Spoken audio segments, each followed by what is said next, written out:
नमस्ते।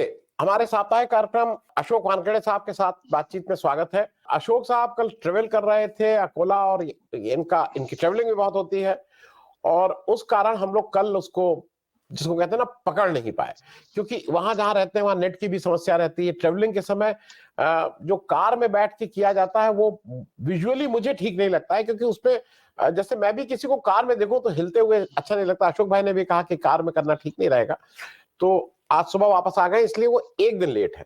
खैर, अशोक भाई, सबसे अब इतनी चीजें हो रही हैं देश में, इतनी चीजें हो रही हैं कि अब उसको तो जैसे हम लोग के लिए भी वो पकड़ना मुश्किल हो रहा है। सबसे बड़ी घटना तो मुझे ऐसा लगा कि जिसको समझना जरूरी है, हेमंत सोरेन की जो गिरफ्तारी है, वो मुझे लगता है कि शायद इन लोग एक तरफ तो कहते हैं कि आदिवासी प्राइम प्रेसिडेंट है और फलाना है, दूसरी तरफ एक व्यक्ति जो आरोपित है उसको पहले दिल्ली में जिस ढंग से उसको नाकाबंदी की जाती है, बॉर्डर सील करो, यहां भाग ना जाए, निकल ना जाए, वो क्या है भाई?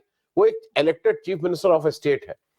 तो इन्होंने, मुझे ऐसा लगता है कि जो अभी वहां पे काम किया उसमें दो चीजें, एक तो गिरफ्तारी, दूसरा जिस तरह से गवर्नर साहब अब सो गए हैं, गवर्नर साहब के पास टाइम ही नहीं है।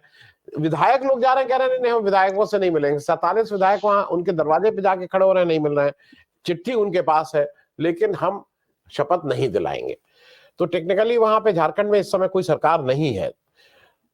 और ये बात मैं इसलिए कह रहा हूं कि कहीं ना कहीं मुझे लगता है कि आदिवासी प्राइड का मामला ये बनता जा रहा है, जो इनके लिए मुश्किल होगा। दूसरा, नीतीश जी का मामला। फर्क सिर्फ ये था कि नीतीश जी इनके इनके दबाव में आ गए और उन्होंने जो किया उस पर क्या कहा जाए, वो भी एक है। लेकिन एक तीसरा एंगल भी इसका अशोक भाई है। ये सब कुछ तब हो रहा है जो भारत जोड़ो यात्रा के आगे आगे अगवानी के लिए ईडी और सीबीआई पहुंच जा रहा है। कि जैसे हम लोग शादी आती है तो होता ना, चलो चलो चलो भाई बाहर चलो, आ रही बारात आ रही, कोई फूल माला। तो जहां जहां राहुल गांधी की यात्रा जा रही है वहां जो अगवानी कर, उनकी अगवानी में ईडी और सीबीआई पहुंच के धुआंधार लालू जी को इस उम्र में जिस ढंग से उनके साथ पेश आए, तो मैं इस पे शुरुआत इसी से करें कि हेमंत सोरेन जी के साथ जो हुआ वो बहुत दुखद भी है। और मेरे ख्याल में मोदी सरकार अब शायद गलती पे गलती करती जा रही है। अशोक जी। 8.5 एकड़ जमीन जिसका कोई रिकॉर्ड नहीं, कागज फर्जी है कि नहीं है ये पता नहीं, लेकिन आदम आप हो पड़ी है ईडी ये कहने के लिए कि हेमंत सोरेन आप मानो कि आपने ये भ्रष्टाचार किया। केजरीवाल 100 करोड़ रुपए माना, उन्होंने चेक लिया, व्हाइट में चेक लिया, अकाउंट में चेक लिया, पार्टी से चंदा लिया, तो भी ये पैसा सीधा शराब के आम से जोड़ा गया। बहुत पुराना केस, लैंड फॉर नौकरी, लालू यादव की पत्नी, दोनों बेटियां, बेटा, सब रडार पे। ये लगातार हो क्यों रहा है? 2014 से लेकर आज तक नीतीश कुमार की सरकार को पकड़ के ऐसी 12 सरकारें हैं जो ईडी, इनकम टैक्स, सीबीआई के द्वारा डिस्टेबल करके बीजेपी ने अपनी सरकार बनाई। मेरा तो ये मानना है कि जो नीतीश के बहुत ही नजदीकी एमएलसी शाह साहब अरेस्ट हुए, उनके फार्म हाउस पे पकड़ी गई एक लाल डायरी, उसकी कुछ डिकोडिंग हुई। क्या ये बात सीधे रिलेशन सुशासन बाबू तक जाते हैं, नीतीश कुमार तक जाते हैं? क्योंकि नीतीश कुमार अभी तक ये बता नहीं पा रहे हैं सही ढंग से कि वो महागठबंधन से बाहर क्यों हुए। क्या आरजेडी आपको काम करने नहीं दे रही थी? तो आपने जितनी जातिगत जनगणना, नौकरियां दी, 2 लाख रुपए का डिसीजन लिया, ये सारे डिसीजन तो इसका मायने आरजेडी ने ले लिए। आपका तो कोई रोल ही नहीं था। और यदि आपका रोल था तो इतने बड़े बड़े काम आपको आरजेडी ने करने दिए, तो आप ये तो नहीं कह सकते कि दरोगा तक ट्रांसफर आरजेडी नहीं करने दे रही थी। आपने जब चाहा रिशफल कर दिया कैबिनेट का, आरजेडी के मंत्रियों को दुय्यम दर्जे का मंत्रालय दे दिया। उसके बाद भी तेजस्वी कहते हैं कि ये चीफ मिनिस्टर का प्रोगेटिव है, वो उनका विशेष अधिकार है, जो भी मंत्रालय देंगे वो मंत्रालय हमारे पास। आप लालू के यहाँ चूड़ा खाने जाते संक्रांत को, आप बार बार कहते कि हम कहीं नहीं जाएंगे। आपकी राष्ट्रीय कार्यकारिणी होती है दिल्ली में, उसमें राजकीय प्रस्ताव जो है वो बीजेपी के वर्तमान नीतियों की धज्जियां उड़ाते हुए आप समाजवादी विचारधारा की बात करते हैं, और एक दिन आप तय करते हैं कि नहीं, मुझे बीजेपी के साथ जाना है। कारण क्या है? केसी त्यागी जो बीजेपी के ही भोपू है जनता दल यूनाइटेड में, वो कहते हैं कि महाराष्ट्र में सीट बंटवारे में कांग्रेस ज्यादा सीट मांग रही है, इसलिए नीतीश जी नाराज थे। अरे भाई नीतीश जी, आपको महाराष्ट्र से क्या लेना देना? आप कन्वेनर होते के नाने के बोते, कन्वेनर का आपको पोस्ट दिया, आप भाग गए। आपको इतनी तो कम से कम मुझे धन्यवाद देना चाहता हूं, इतनी तो शर्म थी उनको कि यार कन्वेनर बनने के बाद कैसा जाऊं बीजेपी, बीजेपी तो जाना ही है मुझे। ये पहले से तय था, इसलिए कन्वेनर बना किया उन्होंने, बिल किसी और के नाम पे फाड़ा। और फिर केसी त्यागी कहते हैं कि अब नीतीश जी नहीं है तो इंडिया गठबंधन तार तार हो गया, समाप्त हो गया। और यदि नीतीश ही इंडिया गठबंधन थे तो फिर इंडिया गठबंधन में प्रॉब्लम्स कहां थे? प्रॉब्लम कांग्रेस थी, तो कांग्रेस कौन थी इंडिया गठबंधन में? और कांग्रेस ही सब कुछ थी तो फिर इंडिया गठबंधन तार तार कहां से हो गया? नाखून कटने से आदमी विकलांग नहीं होता। और यही कारण है कि ममता से लेके तमाम आरजेडी के लोग, वामपंथी लोग जो इंडिया गठबंधन का हिस्सा थे, वो नीतीश के बारे में इतना ही कहते थे कि साहब विश्वसनीयता थोड़ी सी कमजोर है, क्या करें। और उसको इन्होंने फिर से एक मोहर लगा के बता दिया कि हाँ, मेरी विश्वसनीयता नहीं है। आज भी वो नहीं बता पा रहे कि क्यों, वो दिल पे हाथ रख के बताया कि क्यों छोड़ा आरजेडी। साहब ये भ्रष्टाचार के लोग हैं। तो ये आपको पहले भी पता था जब आपने ज्वाइन किया। आपने उनको ज्वाइन करने के बाद नहीं कोई भ्रष्टाचार के तो मामले नहीं आए। सवाल यह है कि किसी भी हालत में नीतीश चाहिए, और नीतीश भी नारायण राणे हो गए, नीतीश भी अजित पवार हो गए, नीतीश एकनाथ शिंदे हो गए, हेमंत विश्व शर्मा हो गए, कि इन एजेंसियों के पीड़ा और जेल में जाने के डर से आज उन्हें कहा है हेमंत सोरेन ने, शिबू सोरेन का बेटा हूं, संघर्ष हमारे खून में है। शायद पहली बार हुआ देश में कि ईडी किसी को गिरफ्तार करने जाने के पहले उसने अपना सार्वजनिक बयान वीडियो पे रिकॉर्ड करके रिलीज किया। अंदर बयान रिकॉर्ड हो रहा था, बाहर ईडी दरवाजे पे ठक ठक कर रही थी। उनने बयान रिलीज करके लोड किया और उसके बाद दरवाजा खोला, अरेस्ट कर लो मुझे। उन्हें कहा जेल जाएंगे, ठीक है जेल जाऊंगा। जब ये कहते हैं कि हमने आदिवासी को राष्ट्रपति बनाया, जब ये कहते हैं कि हमने एक दलित को राष्ट्रपति बनाया, ये टोकनिज्म है। एक दलित को राष्ट्रपति बनाओ और बाकी सारे दलित को पीटो। दलित की लड़की नदी में नहाने जाती है, नदी अपवित्र हो गई करके मारो। दलित गॉगल पहनता है, दलित को पीटो। दलित घोड़े पे बारात निकालता है, दलित को पीटो। आदिवासी को राष्ट्रपति बनाओ, उसके बाद आपको लाइसेंस मिल जाता है आदिवासियों के साथ अत्याचार करो।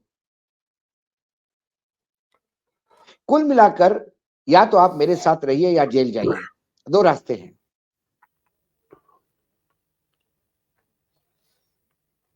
लेकिन उन्हें यह पता नहीं, और ये भाषा शायद मुझे लगता है अंधभक्त भी समझेंगे।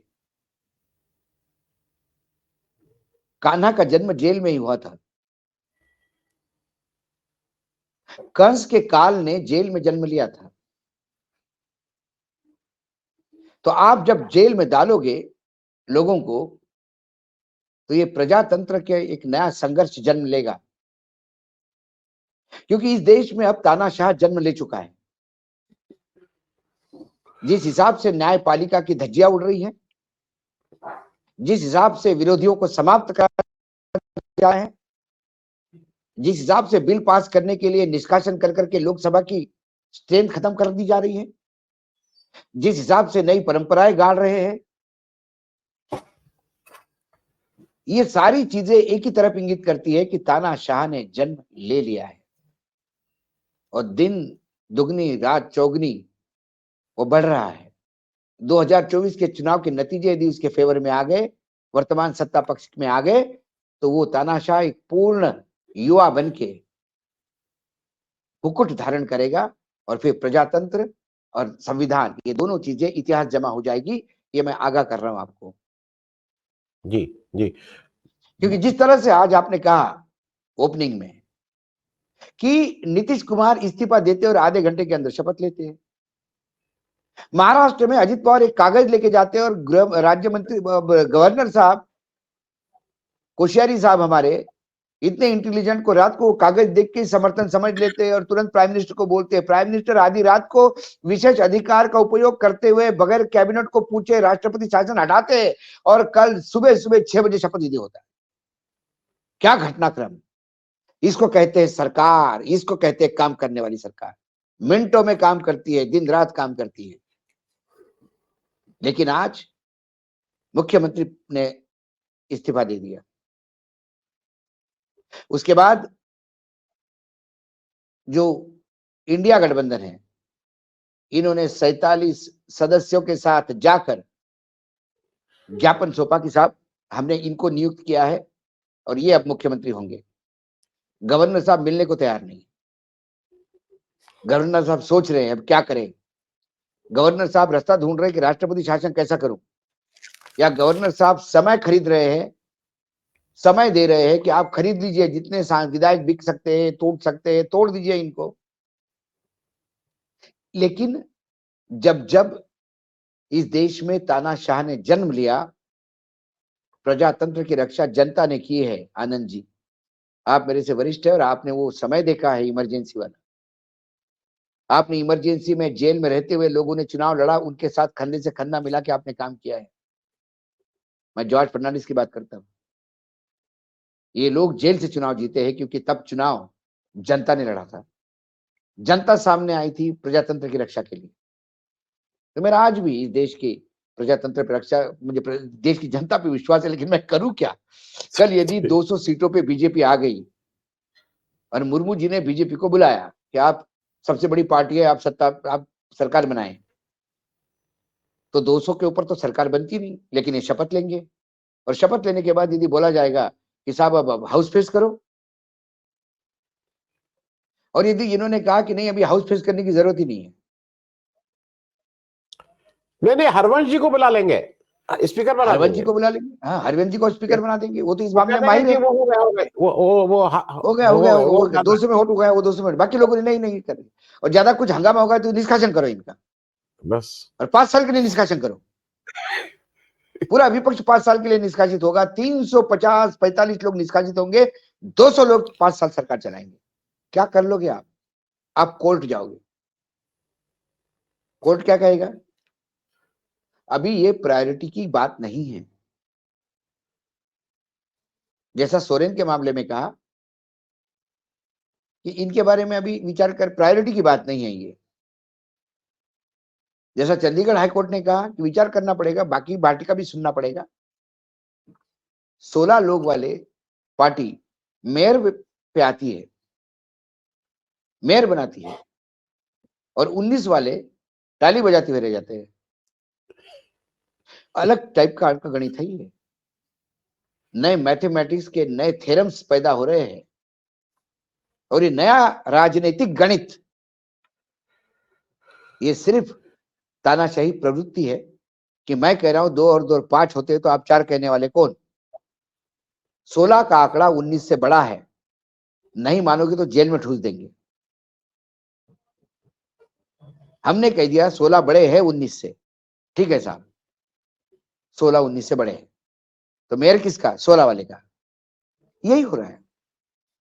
ठीक, मैं अशोक भाई, मैं एक छोटा सा इसलिए क्योंकि वो मेरे मन में था और उसका नाम आप मतलब कहीं कोई नहीं ले रहा है, लेकिन उनका नाम ले लेना चाहिए, उनको बड़ा वो मिला है।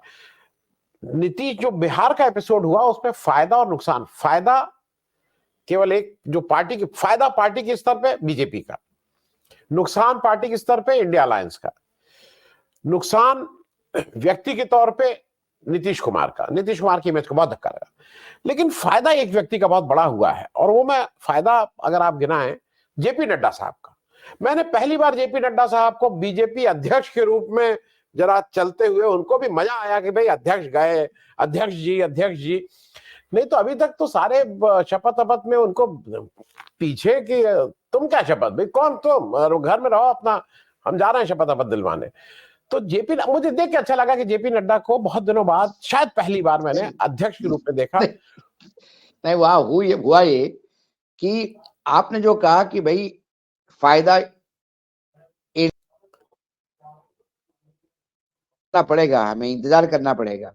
दो चीजें हैं, सिंपैथी किसके तरफ जाती है, क्योंकि इस बार आपको कारण नहीं है बताने के लिए कि हमने क्यों छोड़ा। मुझे लगता है कि इस पूरे एपिसोड में जो सबसे बड़ा नेता बन के उभरा है वो तेजस्वी यादव है। लोगों की सिंपैथी है उसके तरफ। जी जी। दूसरी बात, मुझे लगता है कि जो बिहार में हुआ उसकी थोड़ी बहुत शर्म बीजेपी के भी आला कमान को हो रही थी। किस मुंह से क्या विजय, जी। जो हमने पिछले दरवाजे से विजय हासिल की उसको विजय कैसे कहे, शायद थोड़ी बहुत बची है, थोड़ी शर्म, इसलिए वो नहीं गए। तो उन्हें एक ऐसा चेहरा चाहिए था कि इस घिनौने काम को भी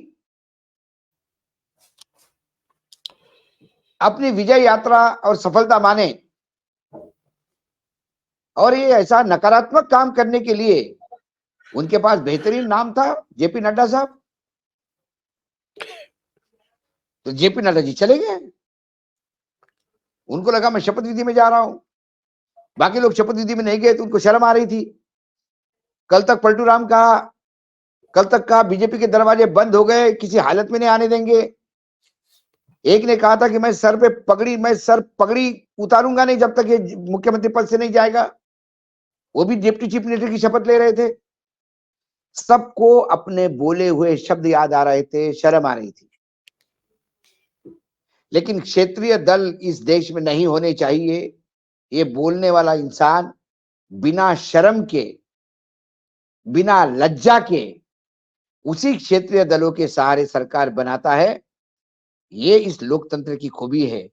यही तो हमको बोलने का अधिकार दिया जाता है कि रोज झूठ बोलो, गलत गलत बोलो, अपने बोले हुए झूठ पे और झूठ बोलो। यही राजनीति बनी हुई है और 2014 से तो ये राजनीति निखर रही है। ये कमल का ऐसा रंग है जो आप कभी देखा नहीं। आपने नीला कमल देखा होगा, लाल कमल, सफेद कमल देखा होगा। जी, ये कमल पहली बार देखा जिसकी हर पंखुड़ी अलग अलग कलर की है। क्योंकि कल क्या बोला आज मैच नहीं करता, आज जो बोलोगे वो कल मैच नहीं होगा। जी जी। इसलिए जिस आभा से वो गए थे वो बता रहे थे कि भाई बाकी लोगों को शर्म आ रही है, मुझे तो नहीं आती है, मैं तो जा रहा हूं। मुझे तो मौका मिल गया भाई, कभी कभी मौका नहीं मिल जाता है कि मुझे मौका मिल गया वहां जाने का। मैं एक अशोक भाई, एक आप ही से समझना मैं चाह रहा था क्योंकि उस पर बहुत दिनों से था। ये जो महाराष्ट्र में हो रहा है, वो जो मराठा आरक्षण की बात है, अब एक तरफ शिंदे जी ने उस दबाव में, भाई वो तो है ही, पाटिल जी का बहुत अच्छा अनशन चला, सब कुछ हुआ, मराठा आरक्षण। अब दूसरी तरफ वो उसमें फंस भी गए। ये बीजेपी के गले की हड्डी तो नहीं बनता जा रहा है? क्यों किया तो अब उसको सस्टेन कैसे कर रहे हैं? क्योंकि दोनों पक्ष हैं इसके। जरा इसको तो एक बार समझा देते हैं अशोक भाई। देखिए आनंद जी, थोड़ा समय लूंगा इसमें, थोड़ा सा आपको ये मराठा कास्ट कम्युनिटी का काम है जी। महाराष्ट्र में 33% मतदाता मराठा है, मराठों का वर्चस्व रहा है। लेकिन सत्ता में जो मराठे रहे हैं उनका प्रतिशत यदि देखा तो 0.01% है। उंगली पे गिनने वाले परिवार है मराठा जो सत्ता में रहे। Cooperative banks, dairies, credit cooperative societies, sugar mills, राजनीति, पंचायत समिति, जिला परिषद, इन्हीं परिवारों के इर्द गिर्द घूमती है। बाकी 99.999% मराठा अल्पभूधारक और गरीब है। सवाल यह है कि मराठों में जो लोग पुराने जमाने में सभी मराठी ही थे, लेकिन जो खेती करते थे वो कुणबी कहलाए। जो मराठे लड़ते थे, लड़के लूट का जो पैसा मिलता था या जो शेयर मिलता था, क्योंकि मराठे ये भाड़े पे जाते थे लड़ने के लिए, कभी इस निजाम के पास, कभी उस निजाम के पास। छत्रपति शिवाजी महाराज के पिताजी शहाजी महाराज कई निजामों के यहाँ काम कर चुके हैं दक्कन में, जो ज्यादा अधिकार देगा उसके साथ, और इनके एवज में इनको जागीर मिलती थी। तो जो लोगों ने पैसा कमाया, उन लोगों ने लड़ाई छोड़ खेती करने के लिए मराठवाड़ा और विदर्भ में आ गए। तब जमीन बड़ी सुपीक मानी जाती थी, बहुत अच्छा ब्लैक सॉइल थी, बढ़िया मानसून आता था। और पश्चिम महाराष्ट्र जो था वो बिल्कुल बैरन लैंड थी।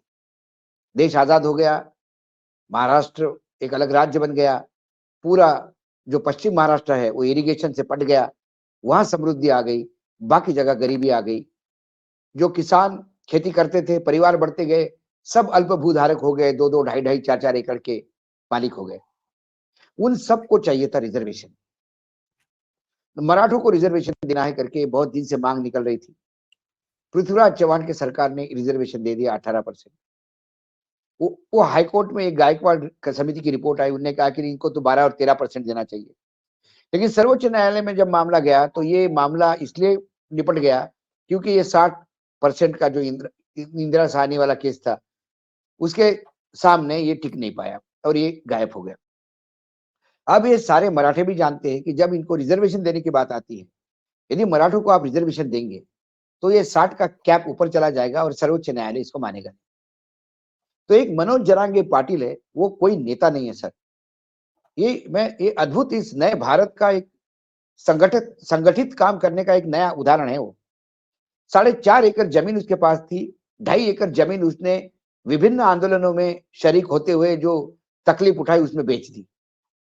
बाकी बची हुई 1.5 एकड़ का जमीन का वो मालिक है, अल्प भूधारक है। जब उसने देखा कि मैं हर कार्यकर्ता करके हर एडिशन में पार्ट लेता रहा, नए नए लोग भाषण देते रहे, नए नए नेता आ रहे हैं, सब कुछ नहीं कहे। जब उसने थक हार के, एक बहुत ही छोटा गांव है अंतरावली सराटी, उस अतरावली सराटी उस गांव में उसने अनशन शुरू किया, खुद ही अनशन पे बैठ गया। आसपास के गांव को पता पड़ा मनोज अनशन पे बैठ गया, गांव भीड़ इकट्ठा हो गई, देखते देखते हजारों लोगों का मजमा लग गया। कोई तकलीफ नहीं, बस हमें आरक्षण चाहिए, मैं आमरण अनशन पे हूँ। उसी जिले में सरकार का एक कार्यक्रम था, मुख्यमंत्री उप मुख्यमंत्री आ रहे थे, उनको लगा ये अनशन का मामला गड़बड़ हो जाए, इन्होंने पुलिस को बोल के अनशन उठवाया। वहां पुलिस का लाठीचार्ज हुआ, वहां लोग जख्मी हो गए और पूरा महाराष्ट्र का मराठा रास्ते पे उतर आया। मनोज जरांगे पाटिल जो एक कस्बे तक सीमित था, वो पूरे महाराष्ट्र का आइकॉन हो गया। वो किसी राजनीतिक दल से कोई संबंध नहीं रखता। उसने नया सिस्टम निकाला, उसने एक नई मांग निकाली। उसने कहा रिजर्वेशन छोड़ दो, ये मराठा रिजर्वेशन, टिकने वाला रिजर्वेशन देंगे, ये करेंगे। आप सभी मराठों को कुणबी घोषित करो। कुणबी खेती करने वाला मराठा है जो ओबीसी में आता है।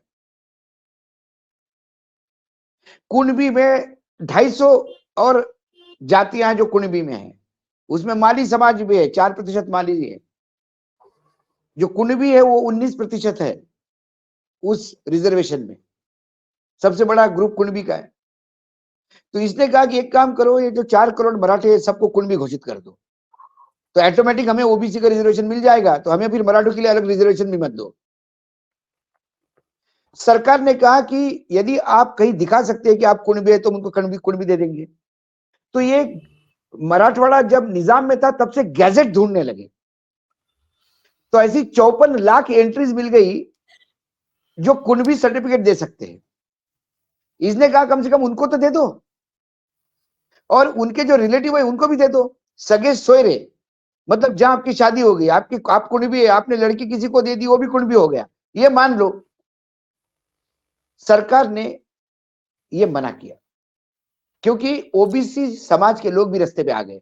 उनने कहा कि हम ओबीसी लोग हैं, हम में ऑलरेडी 4 करोड़ लोग घुस जाएंगे तो हम कहां जाएंगे, हमें तो उतना ही 19% है। इसका एक ही रास्ता है कि जातिगत जनगणना महाराष्ट्र में हो और फिर से रिजर्वेशन निर्धारित हो, जैसा बिहार में हुआ। ये एक सरकार करने को तैयार नहीं है क्योंकि बीजेपी की सरकार है, वो करने नहीं देगी। एकनाथ जो अपने शिंदे है, वो मराठों को बोलते कि हम तुमको रिजर्वेशन दिलवाएंगे, कुणबी सर्टिफिकेट दिलवाएंगे। उधर देवेंद्र फडणवीस कहता है ओबीसी को कि मैं तुम्हारे को कोई रिजर्वेशन में बदलाव नहीं होने दूंगा। अरे भाई, जब 4 करोड़ कुणबी घुस जाएंगे उनको उसमें 2.5 लोगों में, तो उनका शेयर क्या होगा? उनके बच्चे और 4 करोड़ लोगों के कंपटीशन में आ जाएंगे। उनका दर्द अपनी जगह, मराठों की मांग अपनी जगह, नेता उनके साथ खेल रहे हैं। उनने कहा कि कुछ नहीं कर सकते, कुणबी नहीं दे सकते, मैं बॉम्बे आके अनशन करूंगा। और वो लाखों का मोर्चा लेके बॉम्बे आ गए, इनकी पसीने आ गए, इन्होंने वाशी में उनको रोका। और मैं आपको जो बताने वाला हूं, आपको ताज्जुब लगेगा कि 21वीं सदी में ऐसा होता है। वो लोग वाशी में रुके थे, मंत्रिमंडल ने रात को एक मीटिंग ली। वो मंत्रिमंडल की मीटिंग नहीं थी, मुझे लगता है 1-2 लोग ही, ये देवेंद्र फडणवीस और मुख्यमंत्री बैठ गए होंगे।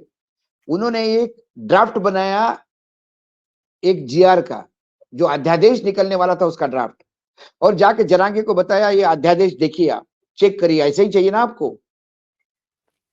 उन्होंने कहा कि हाँ ऐसा ही चाहिए, इसमें लिखा है सगे सोयरे। बोले हाँ सगे सोयरे, आपके जो सगे सोयरे होंगे उनको भी कुणबी माना जाएगा, ठीक है? बोला ठीक है। उनको लगा ये अध्यादेश है, वो अध्यादेश का प्रारूप था। उनने बोला कब लागू होगा? बोले ये 15 दिन लगता है प्रोसेस में लागू होने में। उस प्रारूप पे इन्होंने ऑब्जेक्शन मंगाया, अब लाखों के तादाद में ऑब्जेक्शन आ रहे हैं। ये सारे ऑब्जेक्शन करके अध्यादेश की शक्ल देते देते आचार संहिता लागू हो जाएगी। फिर कहेंगे जरांगे जी आचार संहिता लागू हो जाएगी, आप तो कुछ कर नहीं सकते। ये टाइम निकाल रहे हैं, उसको फिर मूर्ख बनाया जरांगे को। इसके बाद किसी ने एक कागज निकाल के लाया, साल 2000 में ये कानून बन चुका था जिसका अध्यादेश निकाल रहे हैं। साल 2000 में, आज से 24 साल पहले, महाराष्ट्र गवर्नमेंट में ओबीसी को लेके ये कानून बना है कि यदि आपके सर्टिफिकेट आपको मिल जाते हैं कुणबी, तो आपके रिलेटिव्स भी कुणबी माने जाएंगे। उन रिलेटिव्स में पिता, चाचा, बुआ, दादा, परदादा, पड़पड़दादा, पितृ वंशादि मानी गई। इन्होंने नातेवाईक के जगह सगे सोयरे लिखा, रिलेटिव्स के जगह सगे सोयरे लिखा, और सगे सोयरे का डेफिनेशन वही लिखा, पिता, चाचा, बुआ। वही कानून 24 साल पुराना कानून नया अध्यादेश के रूप में दिखा के एजुटेशन वापस किया।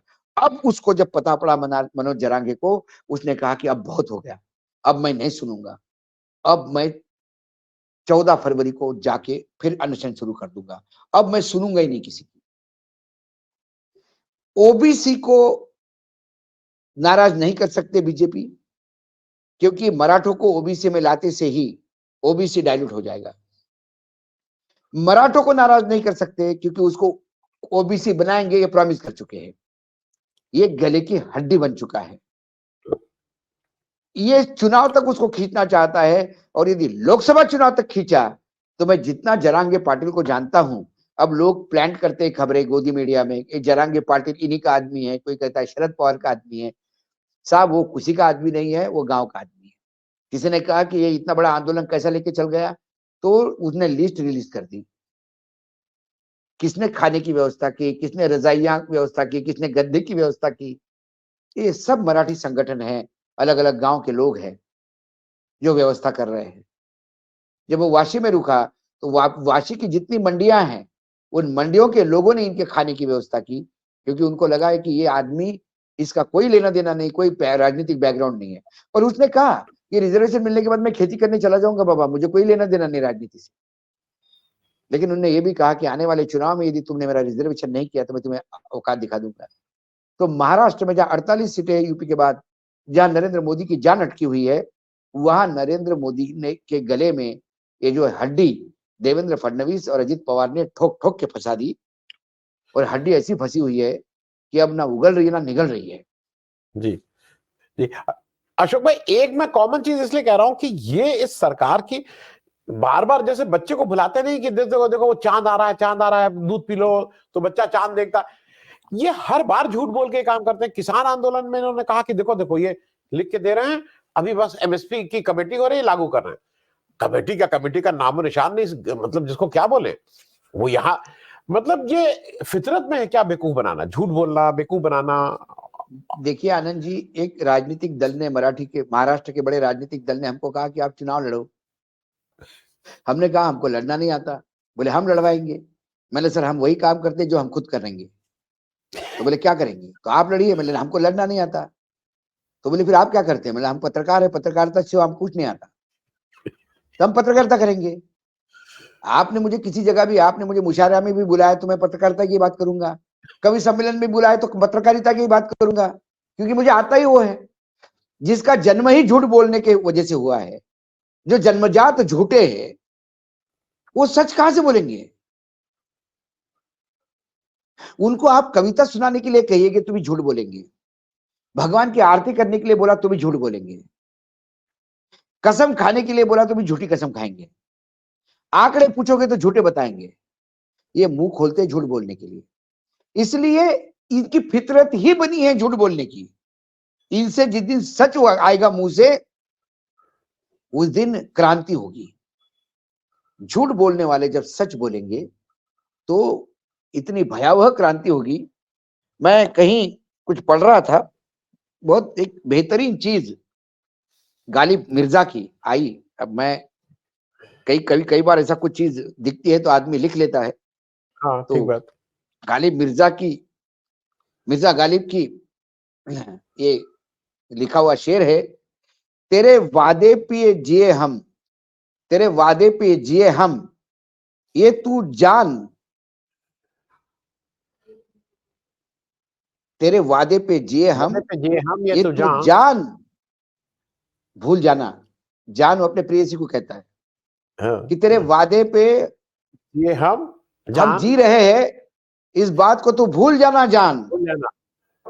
कि खुशी से मर नहीं जाते यदि हमें इतबार होता।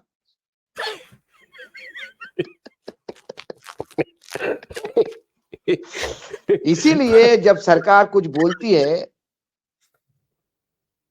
तो हम उसको भूल जाते हैं। जी जी जी। यदि हमें इतबार होता तो खुशी से मर जाते कि ये सरकार इतनी कर रही है देश के लिए। जी। तो जो पैदा ही हुए हैं झूठ बोलने के लिए, आप उनसे अपेक्षा मत रखिए। हाँ, ये जब सच बोलेंगे तो क्रांति होगी। इसलिए मैंने कहा कि ये हमेशा झूठ ही बोलते हैं और ये झूठ बोलते रहेंगे। जी और आज मनोज जरांगे है, कभी नीतीश कुमार होंगे, कभी कोई जज होगा, कभी कोर्ट होगा। जनता से तो रोज ही झूठ बोलते हैं। रामलला से झूठ बोलते कि बताओ तेरा मंदिर हमने बना दिया, मंदिर आधा ही था। रामलला भी ढूंढ रहे छत का ऊपर गुब्बज कपड़े का है, क्या करें बेचारे। मतलब वो तो एक बात आप ठीक ही कहे। और ये देश का, मैं हरदम मानता हूं कि ये देश का, अपने देश का दुर्भाग्य है कि सर्वोच्च पद पे बैठे हुए आदमी को लोग मानते हैं कि ये झूठ बोलते हैं। मतलब ये उतनी ताकत है उसके साथ, मानते हैं झूठ बोलते हैं, कोई दिक्कत नहीं। उन्हीं के पार्टी का दूसरा सबसे बड़ा नेता कहता है अरे वो जुमला उमला था, ऐसी मतलब बोल दिया। ठीक है अशोक वो भाई, एक्सेप्ट थैंक करते यू झूठ सो मच। बोलते। हाँ बहुत बहुत धन्यवाद अशोक भाई, thank you so much for joining, thank you.